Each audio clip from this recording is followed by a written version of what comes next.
For the message of the cross is foolishness to those who are perishing, but to us who are being saved, it is the power of God. We started off the service today in something of an unusual place. The intro video wasn't all, jazzy or, wow, this is what's going to happen. It was actually straight out of the prayer book. It was the recitation of the Decalogue, the Ten Commandments. Now, way back in the day, every Eucharistic service started, right, with the Decalogue. You said all the Ten Commandments and you listed them down. In our prayer book in Rite 2, it's still there, but it's in what they call the penitential order, like the order of someone who is sorrowful, who is sad, who is desiring God's forgiveness. You start off with the Ten Commandments, otherwise they kind of don't get used at all. But that used to be the way that it always started. You could really start in one of two ways. You could either recite them, thou shalt not murder and covet and all that kind of stuff, or the words of Christ. Hear what our Lord Jesus Christ saith, thou shalt love the Lord thy God with all thy heart, with all thy soul, with all thy mind. This is the first and great commandment, and the second is like unto it. Thou shalt love thy neighbor as thyself. On these two commandments hang all the law and the prophets. And every service started that way. It started kind of from the grounding of what God had given his people through Moses. He writes on stone tablets on Mount Sinai. He gives them to Moses. Moses brings them to the people. And they're not just rules. It's not just a list. This is like a boundary marker. This is like saying, in this area you will live. In these ways you will act. It's basically the divine equivalent of the whiny kid coming to you and saying, but why can't I stay up till midnight? The Johnsons across the street get to stay up until midnight. I don't care what they do across the street. As long as you live in this house and are in this family, you will go to bed. Right? So we've all had that, where there's some kind of line that makes our family, and by golly, I don't care what your friends do, I don't care what your friends say, would you jump off a bridge, and all that kind of stuff. That in our family, if you live under my roof, well, this is what you're going to do. And that's just all there is to it. And in essence, this is what God is saying. My people will be marked by these commandments. Not just the fulfillment of them, but these commandments in particular are going to make them different than everybody else. I don't want to keep the Sabbath holy. The Babylonians don't need to keep the Sabbath. I don't care what the Babylonians do, but as long as you live in my house and as long as you are my people, we are going to keep the Sabbath holy. You follow? These commandments identify God's people as being different than everybody else. There are rules in here that make perfect sense. And I would argue very easily and very readily that the Ten Commandments themselves encapsulate good behavior that's smart and wise, how we live as a family, how we live in community and at peace with one another. All right, so think about them again for a moment. Imagine a culture or society. Imagine an entire community that everybody followed the Ten Commandments all the time. Okay? No stealing, no lying, no coveting, no murdering. What would that society look like? What kind of arguments would they get into? What kind of fights would they have? What kind of bad feelings and bitterness and, if we could actually do this, imagine what a peaceful society, community, and culture. Imagine a church that lived this way, that fulfilled all of these commandments. just imagine, not just in our hearts, but through our actions and our behaviors, the difference that would make. What would this church argue about? What would this church fight about or dispute over? Or how would we get along one with another? How would other people see us? What kind of witness would this be? So the Ten Commandments, again, it's not just a checklist, but it is an identifying marker of God's people. When you see these things, you ought to see the face of God. When you see people actually live this way and do these things, you ought to be able to recognize those are God's people. They're doing that commandment thing. I see that. Well, again, though I would argue, again, easily, readily, that there is good practical sense to this. There is, how we might relate well to each other.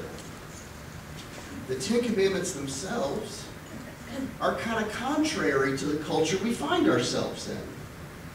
Now, if you look at the Ten Commandments, the first few commandments, they are basically vertical. Our relationship with God. What is that going to mean? You're not going to take the Lord's name in vain and the Sabbath holy and no other gods and all that kind of stuff. And then the last few commandments are more horizontal in focus, our relationship with each other. And that's the not stealing and the not killing and the not coveting part. So we live in a culture, however, that as much as these make sense, as much as we can be in agreement that if everybody did this, how great, how peaceful things would actually be. We live in a culture that really pulls away from this and says, I don't want to do that. I want to do what I want to do. I want to have what I want to have.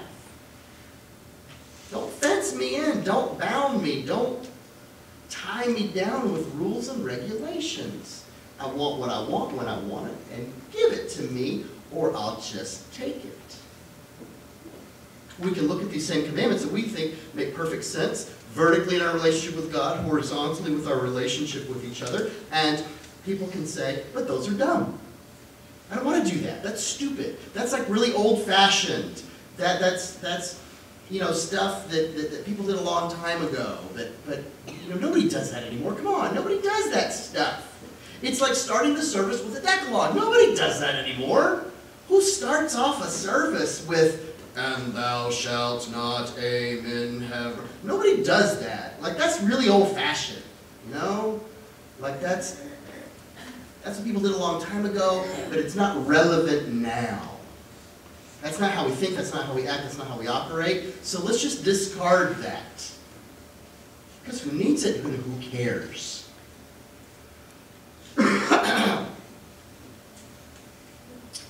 And yet,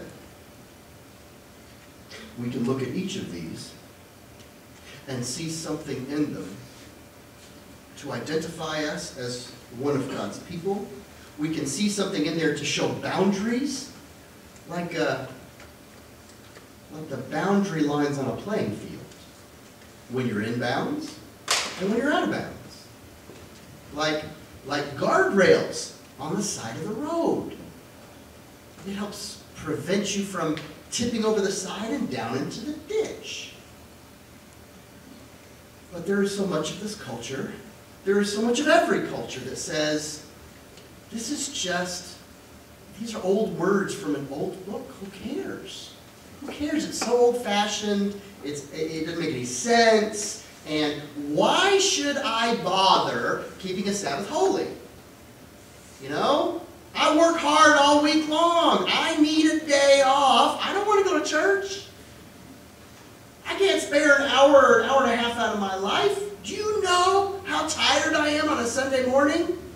Do you know how hot it gets out on the golf links if you're not there early? The fish stop biting at a certain time, so if I want to hit the lake, I don't have time for this church nonsense, and the line at Bob Evans is going to get really long. If people value just themselves, what they want, what they have, what they can take, setting aside time for a holy God, what's the point? It doesn't make any sense. It seems extravagant in a way that either we can't afford or we don't want to afford. That's too expensive for me, man. I can't set aside an hour or two, certainly not a day, about all this holiness nonsense. I got things to do. I got places to go. Some things I want to accomplish. And frankly, I've been working hard all week long, so maybe I need this time to, just kind of, I got to relax. I need to wind down. So we don't want to keep a Sabbath. We don't want to keep it holy. Why should you? It's old-fashioned. It's kind of dumb. It makes no sense. Don't worry about it. Don't do it. Nobody cares anymore. Well, how about taking the name of the Lord in vain? Think there's a pressure out there to do that? Well, imagine, if you will, somebody follows you all day long recording everything that you say. We can go back at our leisure and listen to every word, every phrase, every interaction. How many of us would have thrown something, not even a profanity, but just a God, or God no, or oh my God, in some context where we have no desire to actually be in fellowship with the divine Holy Father, we're probably just expressing our own irritation. It's a casual thing that we don't even think about. It's a habit that just sort of spills out of us. Oh, God this, God. That's taking the name of the Lord in vain. That is not taking it seriously. That is using it in a manner in which it ought not to be used. But who doesn't do that? Pretty much all the time. That's like trying to find a teenager who doesn't say the word like constantly. They all do it. We all do it.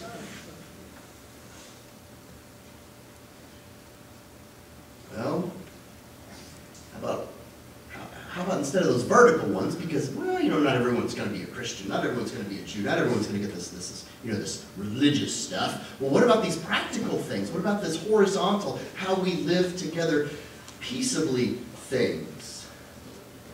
How about honor your father and mother?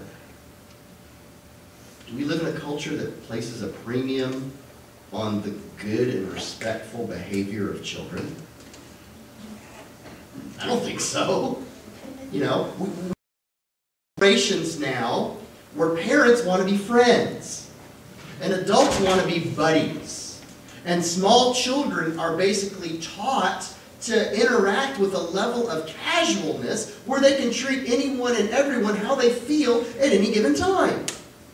You try to discipline some of these children who've never seen it before, and they freak out. They don't know it, they don't understand. They've never been given boundaries, and once a boundary is drawn, they don't understand, at least not on the outside, that this is for their care and for their love. Someone who was not given any boundaries, it's not that they were loved too much, they weren't loved enough.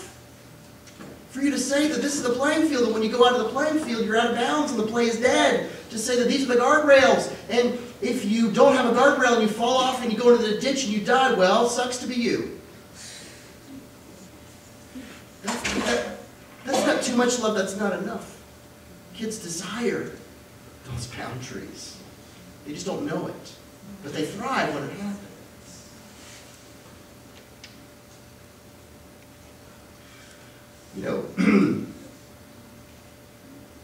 If one of my children does not refer to you by your first name, even though you told them that's okay, but they still call you, Mr. Someone or Miss Someone, just please accept it.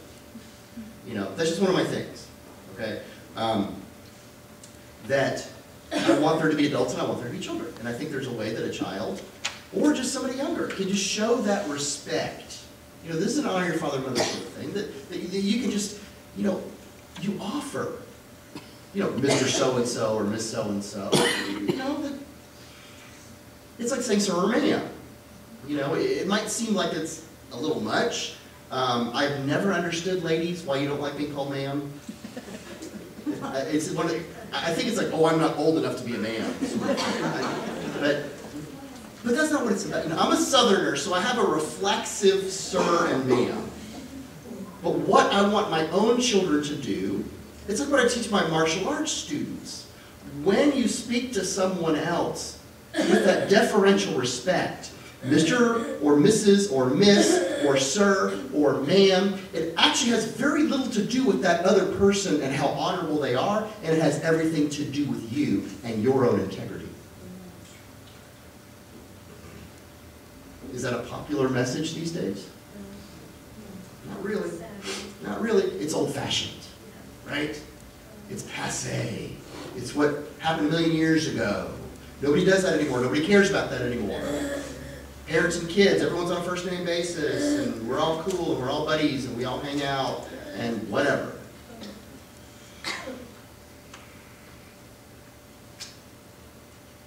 Thou shalt not commit adultery. Not a popular rule. Not a popular rule. People kind of like what they like and want what they want, and yeah. Especially in this culture. You ever seen, oh, I don't know, a movie, every single movie ever made, that was celebrating desire, that was simply expressed whenever and however, regardless of the cost? Okay, well, stealing, we say we don't like stealing. Just like we say we don't like bearing false witness and lying. But how much of our culture simply says, I want what's mine. And I don't care what happens. I don't care about what happens to somebody else. If they're in my way, they need to be out of my way. If they have something I want, I just take it. If it's, I want this and they want this, well, I win. I want it. So it comes to me. And whether it is the small dishonesties of life, whether it's just trying to get a little bit of an advantage, whether it's just enjoying things that aren't properly ours, there is a pressure within the culture. Get yours and get it now. Get it while you can. Look out for number 1. Thou shalt not covet. This is a really good one because most people don't understand this. When they hear covet, they think envy, and it's not really accurate. I mean, coveting is like envy, but it's not. Okay? Coveting is this desperate, unbridled desire for something that belongs to someone else to belong to you and not to them. You see the difference? It's not just like, oh, Johnny has that really cool bike. I wish I had a cool bike. Then we could ride together. That's not it at all. Coveting would be like, Johnny has such a cool bike. I want to push him off it and steal it. And then rub it in his face. Ha ha, I've got a bike and you don't. That's coveting. All right, you follow? It's like dreaming and fantasizing. This is my 10-step plan for knocking Johnny off his bike so I can have it and then make fun of him. And once again, we have a culture that says, you want what you want when you want it, so take it, or what you have received, who cares how you got it? What's important is that you do have it. And if somebody else had to pay for it, or if somebody else has to bear the consequences, and I mean, it's not you, better them than you. Better them than you. It's old-fashioned. It's archaic. Nobody does that anymore. Nobody cares. It's irrelevant. It doesn't matter.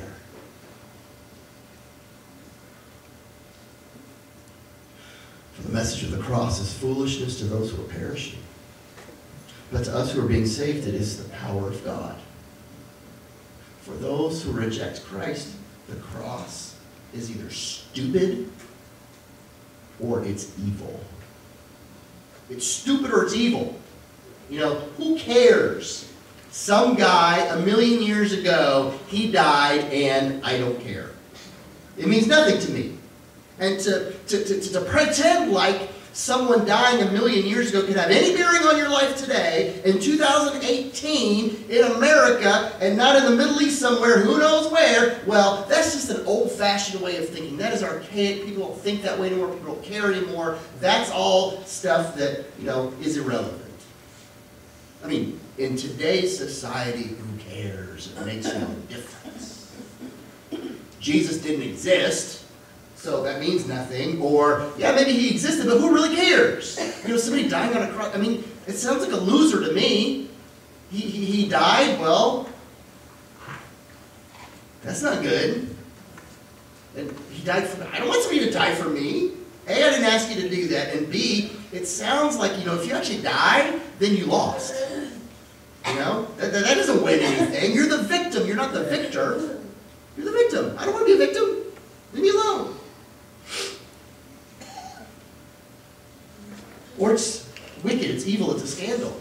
Okay, you Christians, if you want me to believe in this, that God would punish his son, you really want me to worship some cosmic child abuser who would kill his poor little boy. That's sick, and you guys are all messed up. This is foolish, and it's dumb, or it's wicked, or evil, or wrong. It's old-fashioned, it's archaic, it's irrelevant today, and it doesn't really matter. Nobody cares. Leave it alone. It's foolish, and yet, to us who are being saved, it is the very power of God. You look upon the cross and you don't see something irrelevant. You don't see something that happened a million years ago. You don't see just dusty old words in a dusty old book. You don't see cosmic child abuse. You see the love and the power of God Almighty himself, who would be willing to take that consequence himself, who would be willing to take that punishment away from us and bear it himself in his own body and with his own life. You might say to a kid, the cross is when God looks at us and says, how much do I love you? I love you this much. Like the Ten Commandments. People can call them old-fashioned, but some things never go out of fashion. Some things never go out of season. Some things are never irrelevant. Some things are always worthwhile. So we not only listened to the Ten Commandments in our first reading, we also participated in the Ten Commandments at the beginning of the service. It's kind of an old way of doing things, and maybe it is old-fashioned, and maybe it is archaic, but there are some things that are worth doing again and again and again. There are some things that are worth listening to. There are some things that are worth saying. There are some things that are worth listening to and saying because you want them to become a part of your life. You want them to be deep in your heart and in your soul so they come out naturally in what you do and how you act. It's not old-fashioned, it is evergreen. It is not irrelevant. It's not deep in the past or archaic. For God Almighty is the same yesterday, today, and tomorrow. And his promises were true then and they will be true always. The message of the cross is the power of God. The message of the cross is the love of God. Jews demanded a sign. I want to see it. It needs to make sense to me. You got to show me. Greeks look for wisdom.